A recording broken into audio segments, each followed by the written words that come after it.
Doctor Sandeep, हमारी democracy जो थी वो गणराज्य थी।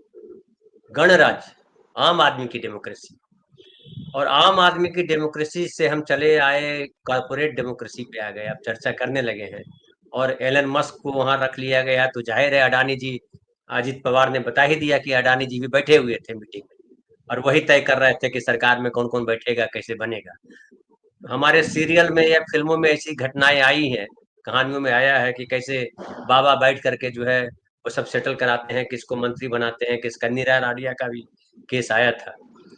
लेकिन हम ये आपसे समझना चाह रहे हैं कि आपका पूरा सिस्टम जो गणराज्य था, वो गणराज्य के लिए जो सिस्टम चाहिए था, कि पिछले आने इस 11 वर्षों में लगभग वो एकदम कोलैप्स कर गया। पहले थोड़ी शर्म आती थी कि मंत्री जी थेथर होकर के नहीं बोलते थे कि नहीं सब चंगा सी। मंत्री जी को शर्म आती थी, इस्तीफे भी होते थे, और लगता था कि हाँ यार ये नहीं होना चाहिए। लेकिन ये 11 सालों में सारी चीजों को जमीन के भीतर लिटा दिया गया, न्यायपालिका, कार्यपालिका तमाम। और ऐसा लगता है कि गांव का आदमी है, दरोगा है, एसपी है, डीजीपी है, चीफ मिनिस्टर है, गृह मंत्री है, प्रधानमंत्री है। लगता है सबके भीतर एक ही दिमाग चल रहा है। ये कौन समाज है? ये कैसे इतनी गड़बड़ी कैसे आ गई? जी, आप सभी को नमस्कार। आप मैंने बहुत सारे लोगों को लग रहा होगा कि डेमोक्रेसी है। बेसिकली ये 2014 से ही जिस तरह से मीडिया को कब्जा किया गया, ये ओलिगार्की हो चुकी है। कुछ लोगों का बस शासन चल रहा है इस देश में, बाकी लोगों का कोई मतलब नहीं है। मैंने आपको बताया, हम लोग बार-बार चर्चा करते रहते हैं कि देखिए ना कि एक्चुअली कोई भी सरकार, दुनिया की कोई भी अच्छी सरकार हमेशा गरीबों की तरफ झुकी रहती है। यह अद्भुत सरकार है, अमीरों की तरफ झुकी हुई है। यहाँ ईडब्ल्यूएस रिजर्वेशन बिना आंकड़ों के, बिना डेटा कलेक्ट किए लागू कर दिया जाता है। कोई सवाल नहीं कर पा रहा है। और विपक्ष के लोग भी, जो तथाकथित सामाजिक न्याय के लोग हैं, वो भी उसको समर्थन करते हैं। अरे भाई, कम से कम पूछना तो चाहिए था मैकेनिज्म क्या था।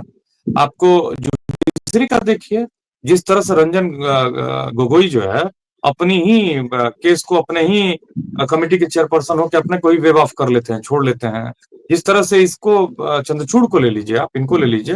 ये उत्तर प्रदेश में थे जब हाईकोर्ट में, इन्होंने क्या क्या किया। और ये आते हैं कहते हैं ईश्वर की प्रेरणा से मैंने जजमेंट दिया। भाई, जब आप ईश्वर की प्रेरणा से जजमेंट दे रहे हो तो आप वहां क्यों बैठे हुए? और उसके बाद तमाम तरह की चीजें हैं। और उसके बाद आप समझ लीजिए कि जुडिशरी 2014 से पहले इसी जुडिशरी में कोई मैंने डाइवर्सिटी नहीं है। जितने 500 जज हुए हाई कोर्ट और सुप्रीम कोर्ट में, 5 ओबीसी थे, 5 दलित थे, 12 मुस्लिम थे, सवर्ण मुस्लिम थे ज्यादातर। तो मेरा कहने का मतलब है कि इस जो डेमोक्रेसी के 3 पिलर्स हैं उसमें मीडिया भी है। मीडिया तो पहले दिन से ही गीत गा रही है, वो अच्छे दिनों के हों या कैसे भी दिनों के। जैसे मैं आज एग्जाम्पल है, आज स्वास्थ्य पे चर्चा हो रही थी। अभी नोएडा के एक हॉस्पिटल में आज ही की घटना है। करना था दाई आंख में, ऑपरेशन कर दिया है बाई आंख में। लड़के का अद्भुत, मतलब हॉस्पिटल्स हो गए हैं। किसी भी इस तरह के डेवलपिंग कंट्री में कोई प्राइवेट हॉस्पिटल होना ही नहीं चाहिए। अब बताइए ना कि इस तरह के हॉस्पिटल्स में जाने से लोगों को डर लगता है। डॉक्टर जो है बीएमडब्ल्यू से आता है, एप्पल का फोन लिए होता है बीएमडब्ल्यू से। अब सोचिए, अच्छा वो जो डॉक्टर जिसने ऑपरेशन किया वो मेरिट रिजर्व कोटे का नहीं है, वो मैनेजमेंट कोटे वाला अपर कास्ट है वो। तो लोग यहाँ ब्लेम तो करते हैं, लेकिन अब देखिए कि यहाँ क्या हालत है। अब आप, वो एप्पल का फोन बीएमडब्ल्यू से आएगा तो पैसा कहाँ से, उसका पैकेज जो आता है। आप हॉस्पिटल्स के बारे में पता करिए, चाहे वो मैक्स हॉस्पिटल्स के मॉडल हो, बड़े बड़े हॉस्पिटल्स के मॉडल हो, लोग यही करते हैं। दूसरी बात मैं कहना चाह रहा था कि जो मध्य प्रदेश की बात की आपने, वो वीडियो दिखाया था। मैंने तो सुरेंद्र दुबे सर को ऐसे ही, मतलब उस पे वो की थी टिप्पणी, लेकिन हकीकत ये है कि मध्य वो तो प्रदेश, उड़ीसा। हम लोग रोज मिलते हैं, इसलिए हाँ थोड़ा हाँ। इसी वाला लेकिन मजाक एक वाला। एक सीरियस पॉइंट है जिसको मैं मैंने दर्शकों से शेयर करना चाहता हूँ। देखिए, छत्तीसगढ़ में 31% के आसपास ट्राइबल आबादी है। अ, उड़ीसा में भी वही करीब करीब 23% के आसपास ट्राइबल आबादी है। 21% के आसपास मध्य प्रदेश में है। उड़ीसा में 17% दलित हैं, कुल मिला के 40% हो जाते हैं। वही 16% के आसपास छत्तीसगढ़ में भी हैं। इतने ही वहां भी हैं मध्य प्रदेश में। तो एक्चुअली जो मध्य प्रदेश है ना, वहां पे जो तथाकथित ये जो निचले समाज हैं, जो हायरार्की में थे एसटी, एससी और ओबीसी, इनमें कोई सांस्कृतिक काम उस तरह का नहीं हुआ। इनमें संस्कृताइजेशन का बड़ा जबरदस्त असर है, और वो जो संस्कृतिकरण है उसकी वजह से वो वर्ण व्यवस्था और इस तरह की बातों को बहुत गंभीरता से लेते हैं। इसमें जितने भी बहुजन समाज के तथाकथित चीफ मिनिस्टर्स बने भी, अब मोहन यादव को ले लीजिए, अब वो किस विचारधारा से आते हैं, किस स्कूल से आते हैं। उनका जो स्कूल है वही स्कूल है जो मतलब हायरार्की की बात करता है।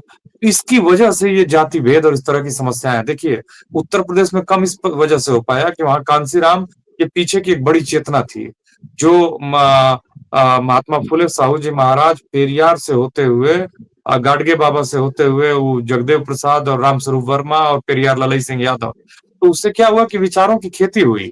और भले वो उनपे भी आरोप लगते हैं कि वो समय के साथ बदले और उन्होंने अपने ही लोगों को जैसे छोड़ दिया मझधार में, वो दूसरी बातें हैं, लेकिन उन्होंने शुरुआत विचारों के साथ की थी। तो ये मध्य प्रदेश, छत्तीसगढ़ और उड़ीसा में संस्कृताइजेशन का बड़ा गजब का प्रभाव है, और इसलिए यहाँ की जो वंचित आबादी है उसके साथ उसके ऊपर पेशाब करने की घटना होती रहेगी, उसके ऊपर इस तरह की जमीन पे और कुर्सी पर बैठने न देने की घटना होती रहेगी। उत्तर प्रदेश, बिहार में देखिए आप, वंचित आबादी, कास्टवार का बड़ा इतिहास रहा है बिहार का भी, चाहे वो लक्ष्मणपुर बातें रहा हो या तमाम इस तरह की घटनाएं जहां वंचित तबके के लोगों को धुआंधार ढंग से मारा गया। रणवीर सेना थी, लोरक सेना थी, एमसीसी थी, तमाम माओइस्ट कम्युनिटी सेंटर और तमाम चीजें थी। लेकिन एक रिवोल्ट भी था, एक लोगों में चेतना थी, और उन्होंने कहीं ना कहीं विद्रोह भी किया। उधर संस्कृताइजेशन की वजह से इस तरह की चीजें नहीं है, वो हायरार्की और इस तरह की चीजों को मानते हैं, फंसे हुए हैं, और ये और भी लंबा होगा, ये और लंबा होगा छत्तीसगढ़ में, मध्य प्रदेश में, उड़ीसा में और इस तरह की जो राज्य हैं जहाँ इस तरह की सांस्कृतिक चेतना पर काम नहीं हुआ। तो फिलहाल ये जो मामले आ रहे हैं ये बहुत ही दुखद है। और ये जो हॉस्पिटल्स की बात है, एक और आंकड़े के साथ गुजरात मॉडल को मैं थोड़ा सा, और चूंकि मैं एजुकेशन की फील्ड से हूं, मैं आपको बता दूं कि कितना कारमन ने एक बहुत बढ़िया स्टोरी की थी, आप अभी उसको गूगल कर सकते हैं, पुरानी स्टोरी है। तमिलनाडु और गुजरात मॉडल का कंपैरेटिव स्टडी किया था। एक्चुअली भारत सरकार ने ना स्कूल के लेवल पे एक टारगेट रखा है 2024-25 तक का, कि इतना परसेंट हम हायर एजुकेशन में एनरोलमेंट करा लेंगे और प्राइमरी में इतना एनरोलमेंट करा लेंगे। लेकिन आपको जान के आश्चर्य होगा कि वो भारत सरकार ने जब वो टारगेट रखा, तमिलनाडु ऑलरेडी अचीव कर चुका है। जो बच्चे हैं ना गुजरात में, जो माल न्यूट्रिशन है, वो 39% है धनंजय जी, उसमें 25% एक्यूटली माल नरिश्ड है। और आपको जान के आश्चर्य होगा कि 39% बच्चे अंडर वेट है। ये गुजरात का मॉडल है। 40% रफली, और तमिलनाडु में इसके आधा है। तमिलनाडु में के कामराज ने 1960 अहमदाबाद जैसे शहर के अंदर भी कुपोषण का जो रेट है वो देश के जो टोटल जो सिटीज है उसमें चौथे नंबर पर। बिल्कुल। और गुजरात की जो एजुकेशन सिस्टम है सबसे खराब राज्यों में से एक है। खैर उस पर बाद में बात करेंगे, लेकिन मैं आपको एक और आंकड़ा देता हूँ। 1960 में के कामराज जो ओबीसी थे, नाडर कम्युनिटी के थे, और उन्होंने मिड डे मील की शुरुआत की थी, जिसको भारत सरकार ने 1995 में नकल की। सोचिए, अपने ही एक राज्य से भारत सरकार कम से कम 35 साल पीछे है। के कामराज बड़े ईमानदार आदमी थे, और उनको 2 बार प्रधानमंत्री बनने का मौका मिला, एक बार नेहरू के गुजरने पर, एक बार लाल बहादुर शास्त्री के गुजरने के बाद। दोनों बात उन्होंने नकार दिया।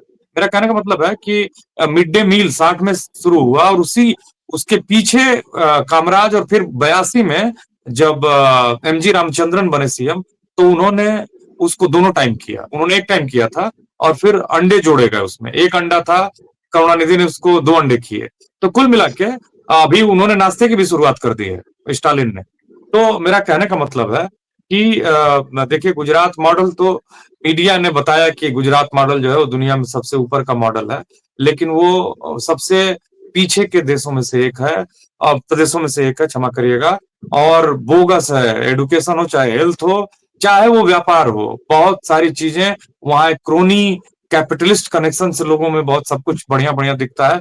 मैंने बताया था आपको कहानी वो अमेरिका के होटल एसोसिएशन की, मैंने आपको कहानी बताया था वो काठियावाड़ के गरीब लोगों का, जो समुद्र के रास्ते से दुनिया के दूसरे कोनों में गए, कुछ अफ्रीका में गए, कुछ दूसरे देशों में गए, और कैसे वो लोग मोटल्स को, उन्होंने अबेंडेंड मोटल्स को अमेरिका में खरीदा और उसमें रहने लगे। कोई बेडशीट बिछाता था, कोई खाना बनाता था, कोई रिसेप्शन पे बैठता था।